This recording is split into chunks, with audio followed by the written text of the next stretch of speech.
Dios les bendiga, buenos días mis hermanos. Vamos a comenzar con una oración, vamos a poner este tiempo en las manos del Señor, que es lo más importante. Padre, te damos gracias en esta mañana, te damos gracias porque eres bueno, te damos gracias porque eres fiel, te damos gracias por el privilegio de estar en este lugar para adorarte y para exaltarte.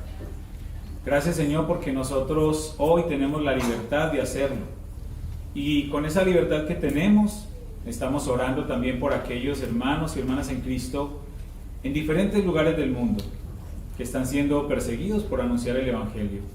Te pedimos que los guardes, los protejas, que cumplas tu propósito en ellos y a través de ellos, y que su fe cada día crezca más a pesar de las adversidades. Gracias te damos, Señor, por todos los beneficios que recibimos de tu mano, Señor, cada día.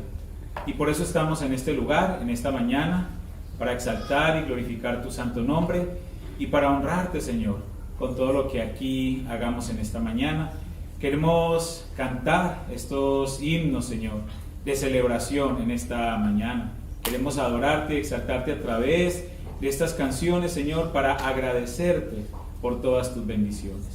Y todo lo que hacemos, lo hacemos en el nombre de Cristo Jesús. Amén. Amén.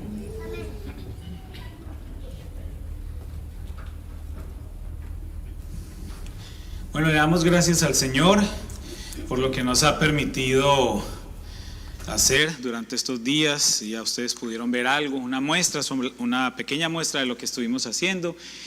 Y eso es todo para la honra y la gloria del Señor. Gracias a todos los que estuvieron orando también y apoyando estas diferentes actividades.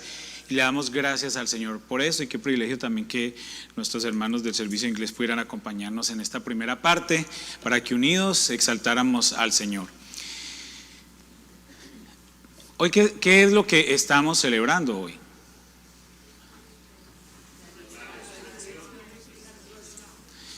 Y el domingo pasado, ¿qué celebrábamos? Good question, buena pregunta, ¿no? La celebración de la resurrección de nuestro Señor Jesucristo debe ser una celebración permanente para el cristiano.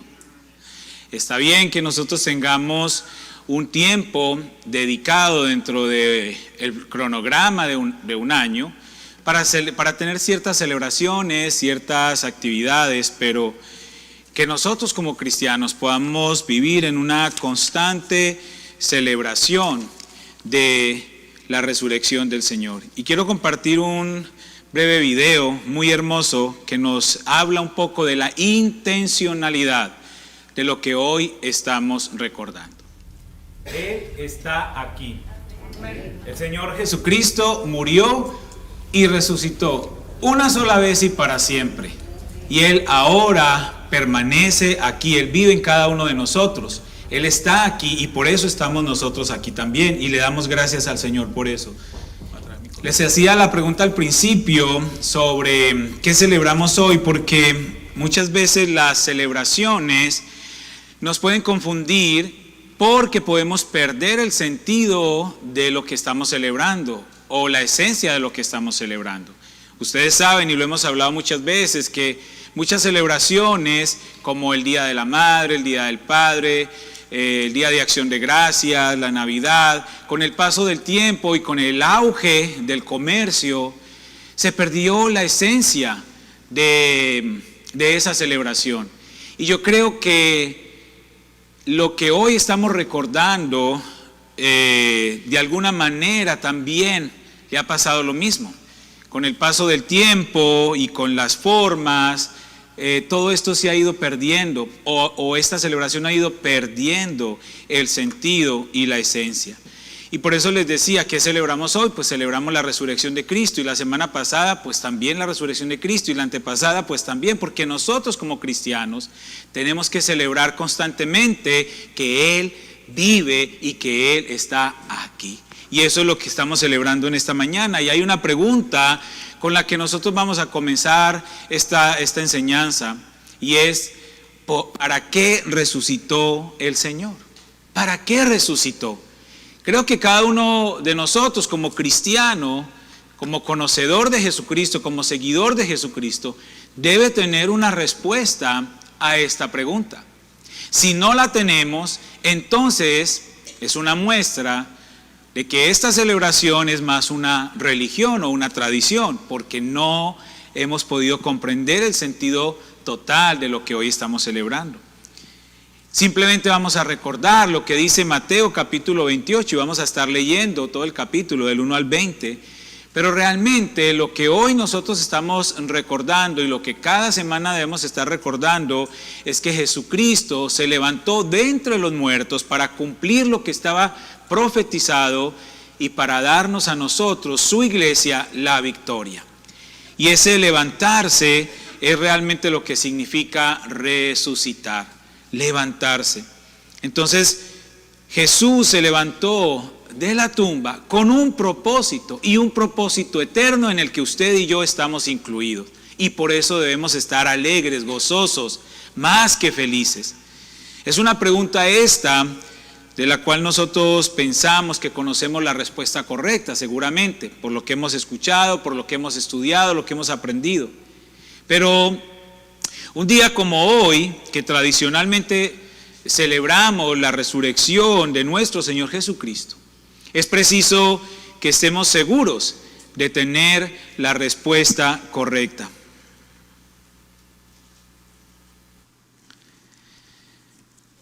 Para resumir de alguna manera toda la historia de nuestro Señor Jesucristo, debemos decir que el hombre fue creado para adorar a Dios.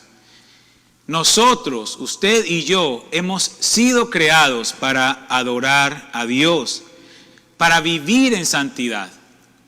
Y así como Dios es santo, pues nosotros también debemos vivir en santidad. En esta historia el hombre pecó y ese pecado ha separado al hombre espiritualmente de Dios y le ha condenado a una muerte eterna, a un castigo eterno. Para ello hay una solución. Dios pide un sacrificio para justificar al hombre, perdonar su pecado y, por supuesto, librarlo de esa condenación eterna. Esta es la historia del hombre. Y entonces aparece nuestro Señor Jesucristo. Él vino a ser Él mismo ese sacrificio. Como dice la palabra, el justo por los injustos.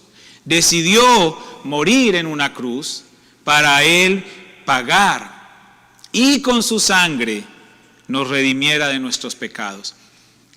Quizás esto sea un poco difícil de entender, cómo fue necesario que Dios aceptara ese sacrificio de su propio Hijo, pero ni usted y yo somos Dios para entender la mente de Dios. Simplemente eso sucedió y debemos pensar en que todo eso sucedió por amor y por amor a nosotros. Eso es lo más maravilloso. Entonces el Señor Jesucristo vino a hacer ese sacrificio y eso es lo que se llama la justificación. La justificación.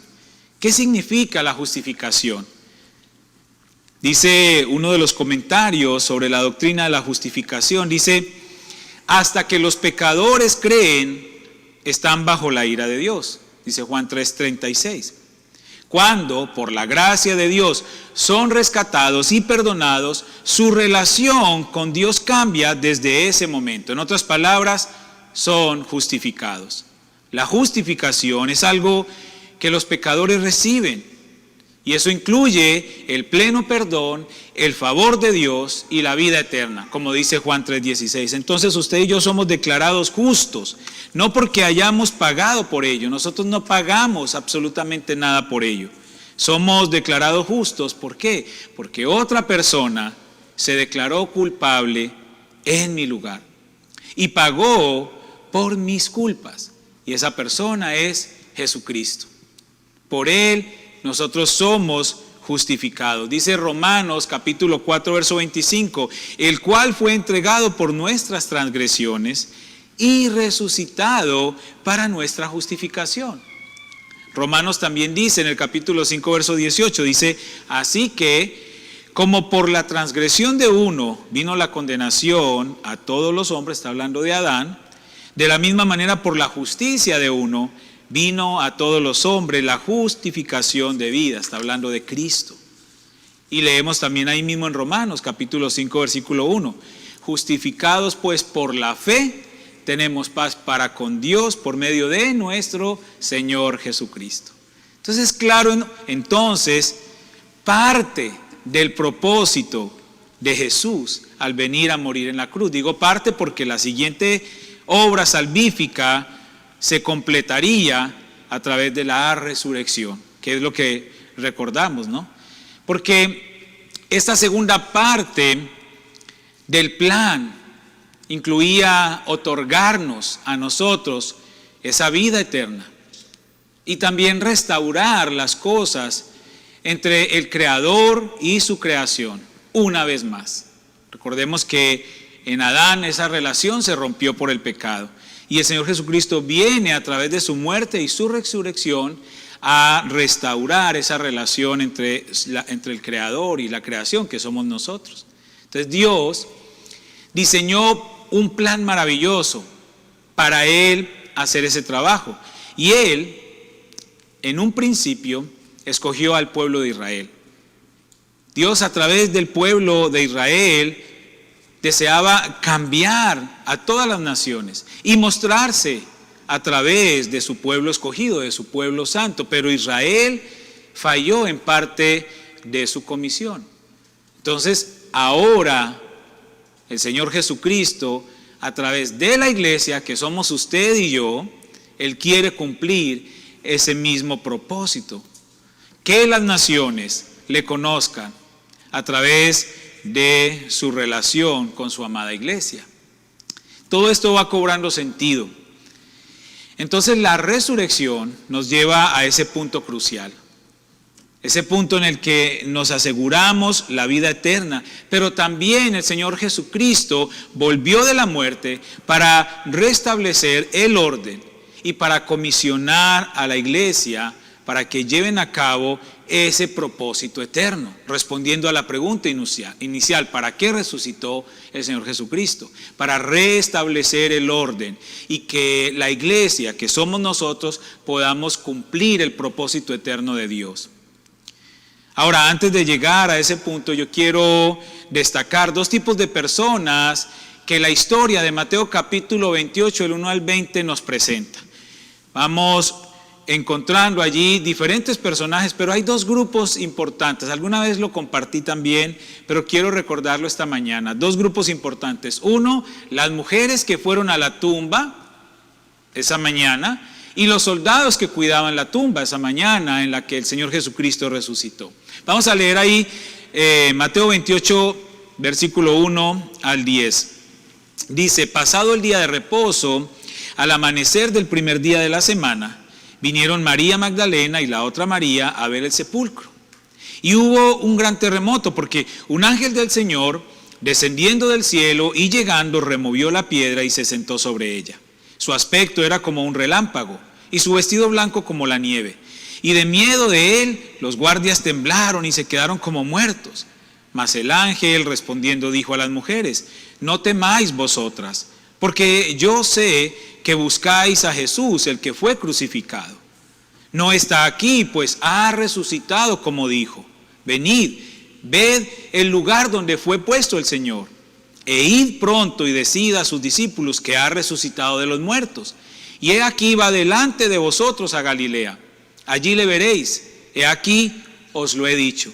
Entonces ellas, saliendo del sepulcro con temor y gran gozo, fueron corriendo a dar las nuevas a sus discípulos. Y mientras iban a dar las nuevas a los discípulos, he aquí Jesús les salió al encuentro diciendo: salve. Y ellas, acercándose, abrazaron sus pies y le adoraron. Entonces Jesús les dijo: no temáis, id, dad las nuevas a mis hermanos para que vayan a Galilea y allí me verán. Ahí está esa escena donde aparecen las mujeres. Pero también nos narra este mismo capítulo la escena donde están los guardias. Ahí mismo en lo que acabamos de leer, los soldados. Miremos el versículo 4 nuevamente. Dice: y de miedo de él, los guardias temblaron y se quedaron como muertos. Vamos ahorita al versículo 11, dice, mientras ellas iban, he aquí, unos de la guardia fueron a la ciudad y dieron aviso a los principales sacerdotes de todas las cosas que habían acontecido.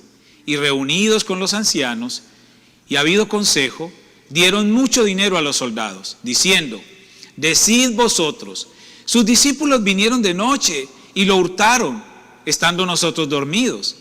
Y si esto lo oyere el gobernador, nosotros lo persuadiremos y os pondremos a salvo. Y ellos, tomando el dinero, hicieron como se les había instruido. Este dicho se ha divulgado entre los judíos hasta el día de hoy. Mire qué diferencia entre estos dos grupos de personas, las mujeres y los soldados. Ambos presenciaron la resurrección de Jesucristo. Pero la pregunta es aquí entonces, ¿por qué reaccionaron diferente las mujeres de los soldados? ¿Por qué la reacción de ambos fue diferente? Ambos vivieron la misma experiencia sobrenatural. Vieron cómo aparece el ángel, cómo se mueve la piedra, una roca que no se podía mover.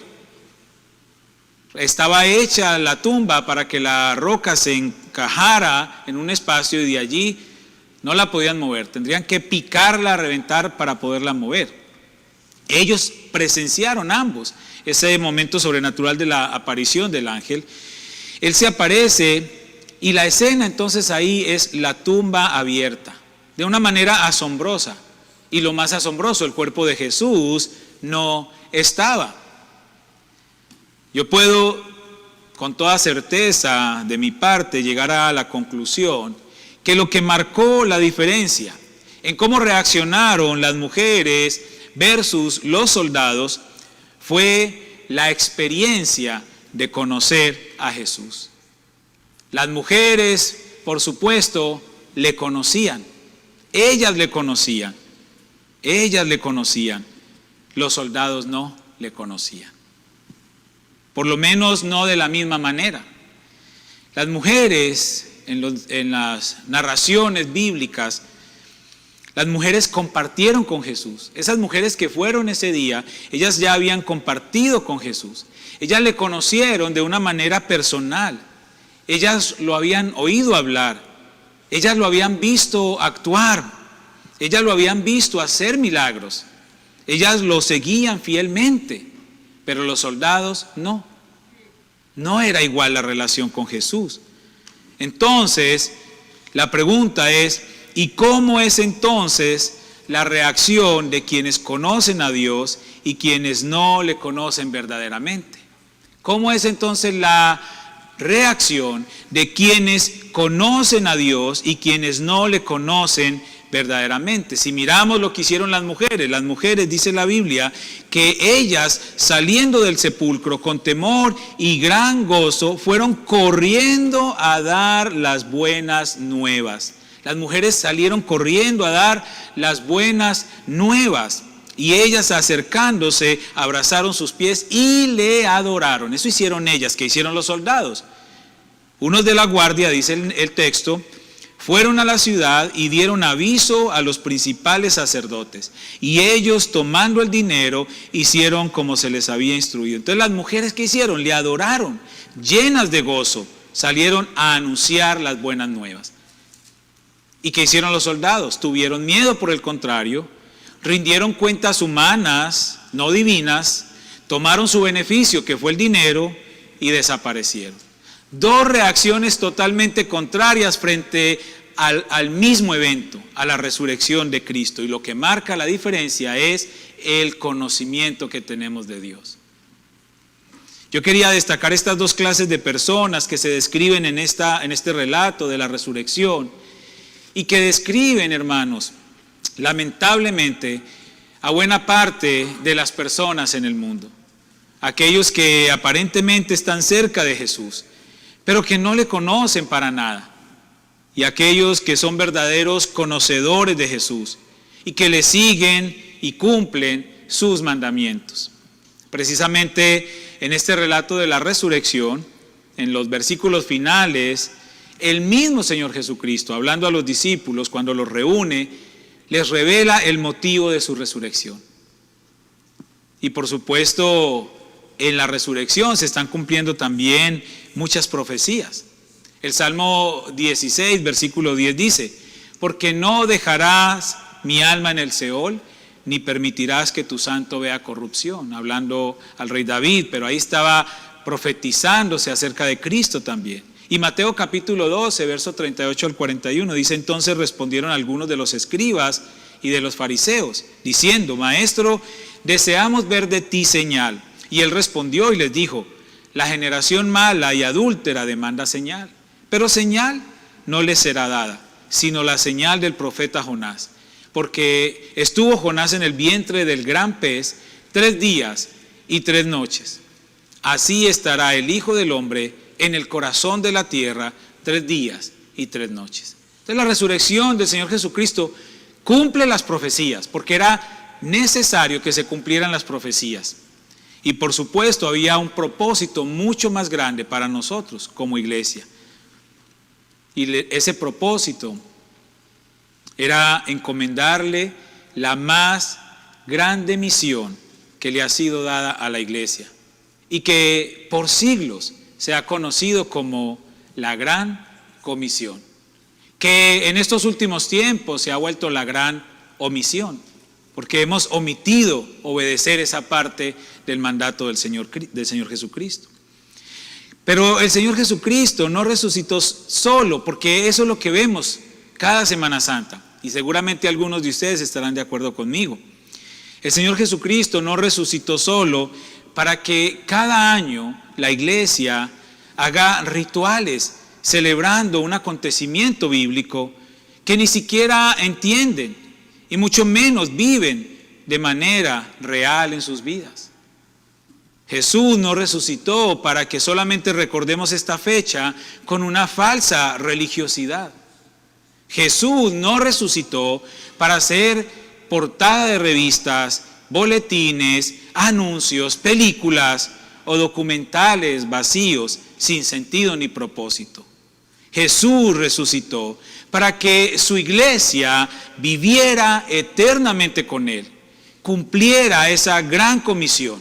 Él resucitó para que usted y yo podamos acabar la tarea que Él inició de anunciar las buenas nuevas de salvación, para que nosotros cumplamos esa gran comisión que está dada en Mateo capítulo 28, verso 18 a 20. Dice: y Jesús se acercó y les habló diciendo: toda potestad me es dada en el cielo y en la tierra. Por tanto, id y haced discípulos a todas las naciones, bautizándolos en el nombre del Padre y del Hijo y del Espíritu Santo, enseñándoles que guarden todas las cosas que os he mandado. Y he aquí que yo estoy con vosotros todos los días hasta el fin del mundo. Yo, hermanos, por años, cuando estaba niño, iba a las procesiones en el pueblo donde vivíamos con mi papá y mi abuela. Ellos muy católicos, íbamos cada Semana Santa a las procesiones, ¿no? Entonces, toda la semana habían desfiles con las imágenes. Para mí como niño era algo emocionante, era muy divertido ver a unos señores cargando las imágenes y corriendo y hacían ven y venían con el otro. Era súper divertido. Un día de resurrección, mi papá recuerdo que me llevaba y me ponía como en un murito de una ventana de un negocio, y los negocios cerraban. Los negocios que vendían cerveza o licor o lo que sea cerraban porque era sagrado lo que estaba pasando en ese momento. Se acababa la procesión y abrían otra vez y chupe Guadalupe y beba Genoveva. Así, tal cual. Entonces es religión, fariseísmo. Hace media hora estaba cerrando tu puerta del negocio porque estaba pasando algo sagrado. Y luego, entonces, ¿qué? Y yo disfrutaba eso, en mi mente de niño yo disfrutaba eso. Yo veía eso muy gracioso, muy emocionante, como ir a ver una obra de teatro. Pero yo no entendía nada, porque mi mente era una mente de niño. Yo no entendía absolutamente nada del significado de lo que estaba pasando ahí.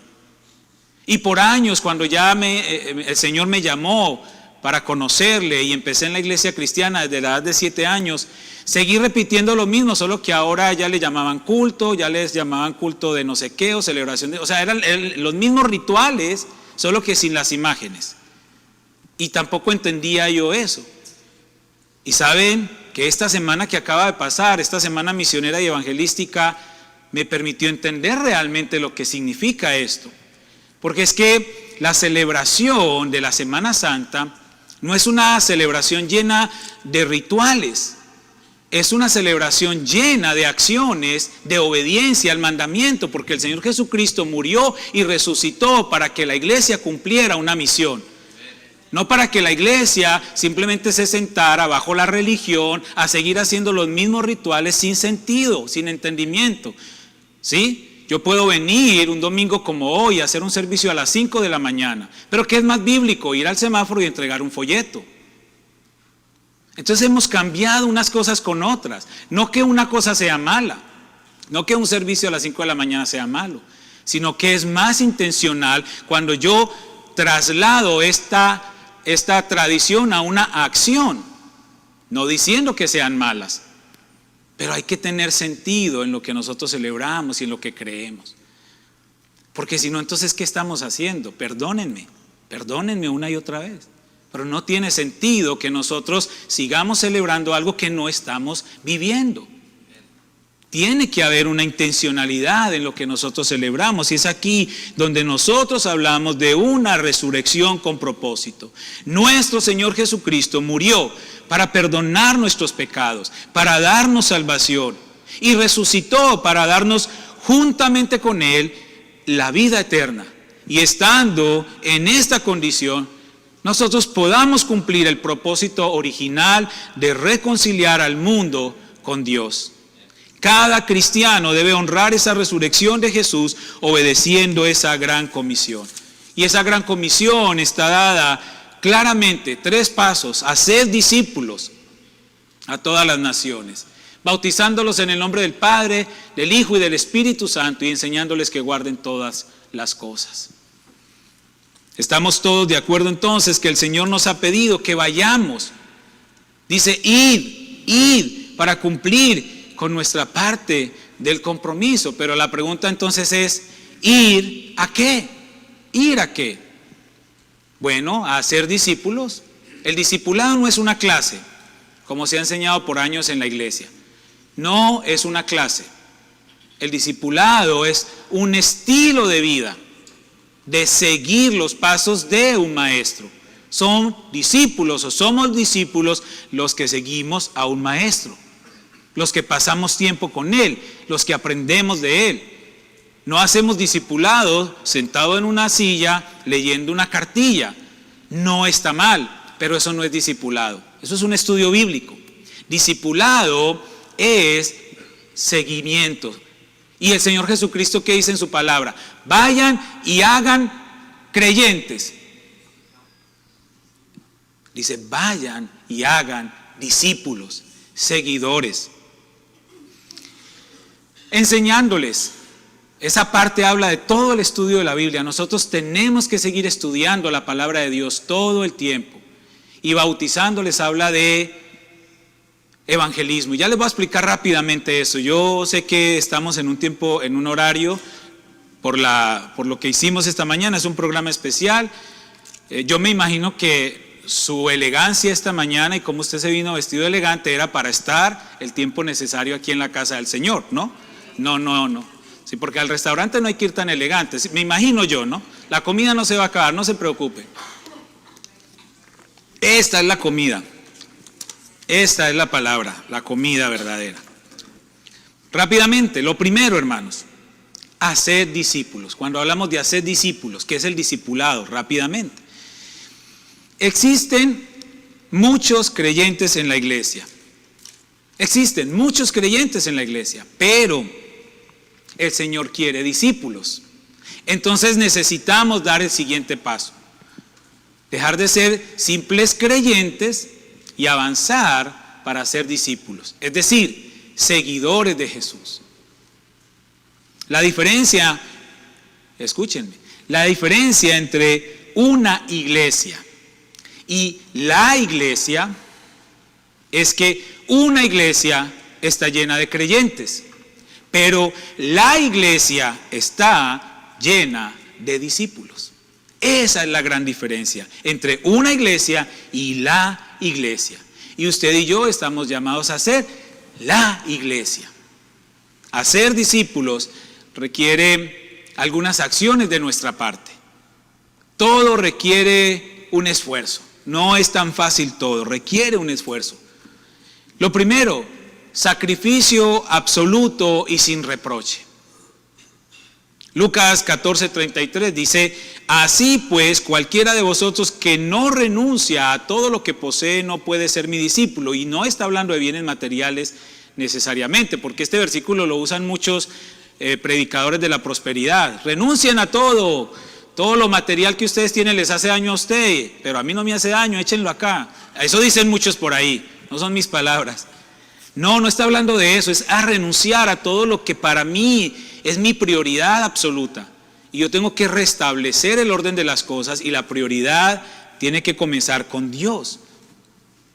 Entonces, el hacer discípulos requiere un sacrificio absoluto y sin reproche. No es fácil ser discípulo, no es fácil hacer discípulos. Esto requiere una entrega, requiere un compromiso, requiere un sacrificio. Nunca podremos ser seguidores de Jesús si somos cristianos. Acaba de fallecer, no sé dónde esté, pero no, sin ánimo de ofender a su familia ni nada, pero no podemos ser cristianos a lo Chabelo. ¿Sí saben cómo es cristiano Chabelo? El cristiano Chabelo es el que solo aparece los domingos. Los que vieron Chabelo saben de qué estoy hablando. Los que vimos, porque yo lo vi siempre. Solamente aparecía los domingos. No podemos ser cristianos a lo Chabelo, solo aparecer los domingos. Nosotros debemos ser cristianos 24/7, 24 horas al día, 7 días a la semana. Y asimismo, estar comprometidos con Dios. De esa misma manera, todo el tiempo. Segundo, obediencia a su palabra. Hacer discípulos, obediencia a su palabra. Mateo 26:19 dice: y los discípulos hicieron como Jesús les mandó y prepararon la Pascua. Cuando ellos le dijeron: Señor, ¿cómo vamos a celebrar la Pascua? Les dio instrucciones de a dónde tenían que ir, con quién tenían que hablar y qué tenían que hacer. Y ellos lo hicieron tal cual Él se los dijo. Eso es ser discípulo, eso es seguidor. Yo no puedo tomar la Biblia y decir: esto me gusta, esto no me gusta, esto me gusta, esto no me gusta, como deshojando margaritas. La Biblia ha sido dada para cumplirla toda y para obedecerla toda. Tercero, vivir la palabra. Y ahí estoy hablando de testimonio. ¿Cómo se vive la palabra? Pues dando testimonio. Dice Juan 8:31. Dijo entonces Jesús a los judíos que habían creído en Él: si vosotros permaneciereis en mi palabra, seréis verdaderamente mis discípulos. Entonces es importante que nosotros vivamos la palabra, y la palabra la vivimos dando testimonio. No cumpliendo rituales sin sentido, sino dando testimonio. La iglesia de Cristo no es la iglesia que se reúne acá los domingos de 11 a 12. La iglesia de Cristo es la que, saliendo por esas puertas, se enfrenta al mundo real. Esa es la iglesia de Cristo. Esa es la verdadera iglesia de Cristo. ¿Qué hacemos nosotros cuando cruzamos esa puerta después de estar en este servicio? Allá es donde la iglesia tiene que cumplir esa misión, porque acá es muy fácil entre nosotros. Bueno, relativamente fácil, pero es más fácil acá.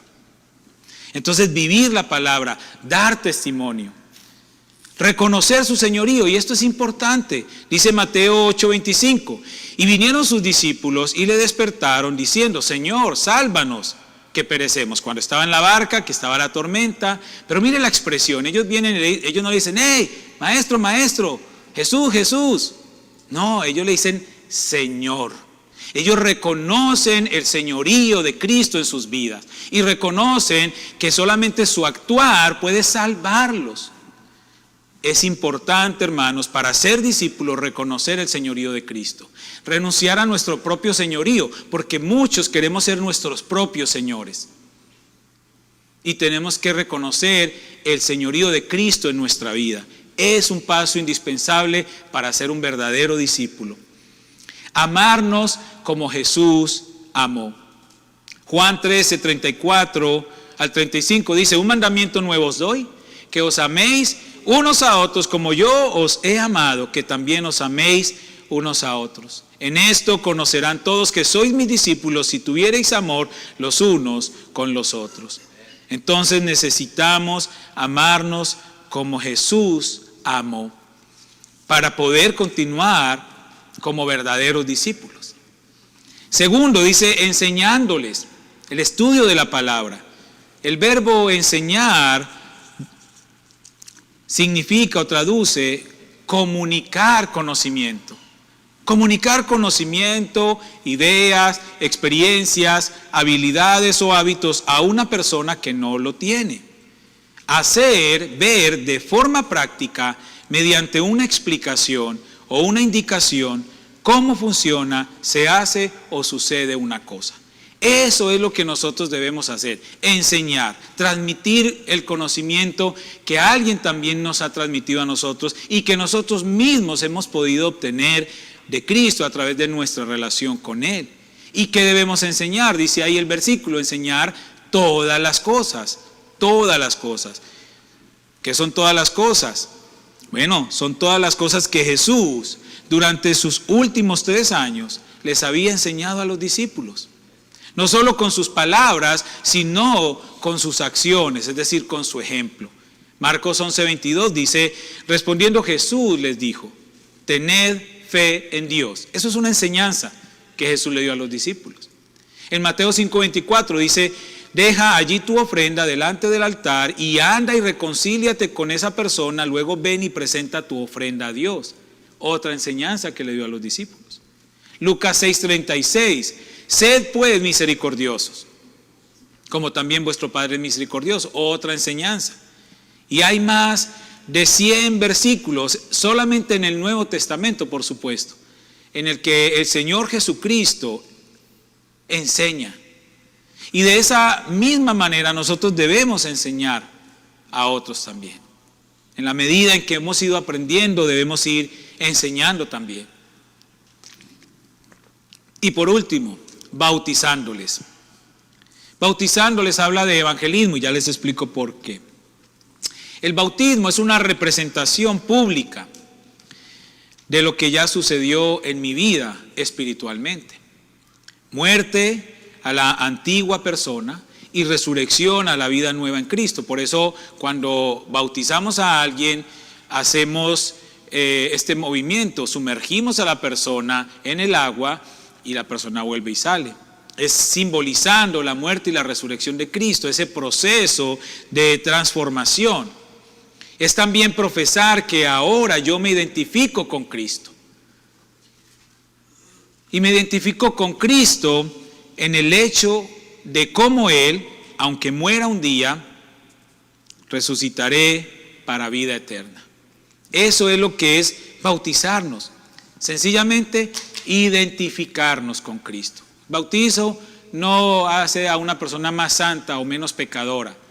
El bautizo es simplemente una identificación pública con Cristo. Hechos capítulo 2, versículo 41 y 42 dice, así que los que recibieron su palabra fueron bautizados y se añadieron aquel día como 3,000 personas y perseveraban en la doctrina de los apóstoles, en la comunión unos con otros, en el partimiento del pan y en las oraciones. Entonces es necesario que después de ir y hacer los discípulos, es decir, hacer los seguidores, estas personas se identifiquen públicamente con Cristo y con su palabra. Porque la identidad trae compromiso y el compromiso, el deseo de aprender todas las cosas. Ese es el proceso. Eso es lo que usted y yo debemos hacer. Pasar de una simple religión a una manera activa de practicar la palabra, de vivir la palabra.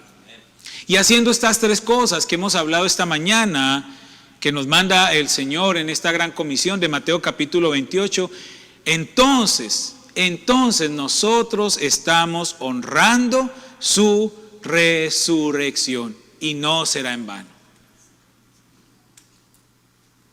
Ahora nosotros entonces sabemos la respuesta a ¿para qué resucitó el Señor?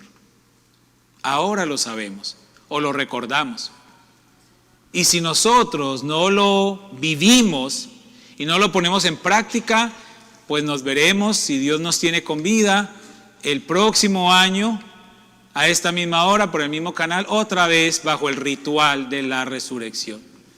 Yo espero que en el transcurso del año, con lo que Dios ha hablado a nuestras vidas hoy, podamos encontrarnos el siguiente año y venir totalmente transformados, diciendo: pastor, hoy ni predique, sea yo o sea el quien esté aquí predicando para ese, ya ni predique, porque ya entendemos qué es la resurrección y para qué resucitó Cristo. Todo el año lo hemos vivido, lo hemos practicado.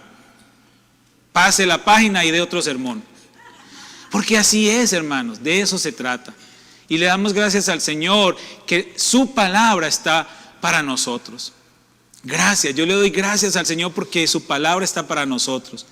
Perdón si no fui muy ortodoxo en este sermón, como muchos, pero hermanos, la palabra tiene que ser predicada como tiene que ser predicada.